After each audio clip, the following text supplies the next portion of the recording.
Dans ce discours, la personne explique qu'elle lance un programme sur les partenaires indisponibles et propose des conseils pour reconnaître ses partenaires.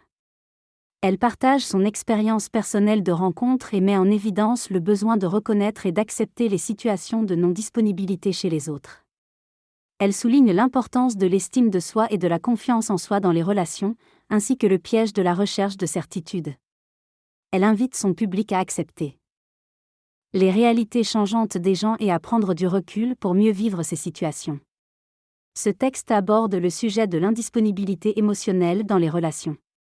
Il met en avant le fait que cette indisponibilité peut être liée aux expériences passées, aux schémas appris dans l'enfance et aux traumatismes vécus. Il souligne l'importance de reconnaître ses propres responsabilités émotionnelles, tout en distinguant les responsabilités de l'autre dans une relation.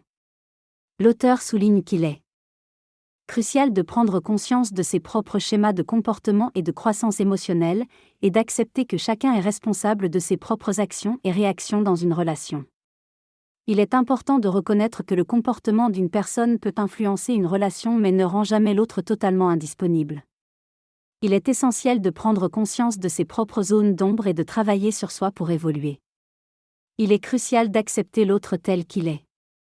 Est-ce chercher à le changer, et de prendre la responsabilité de ses propres réactions et émotions. Il est également important de ne pas coller d'étiquettes aux personnes, car chacun peut évoluer.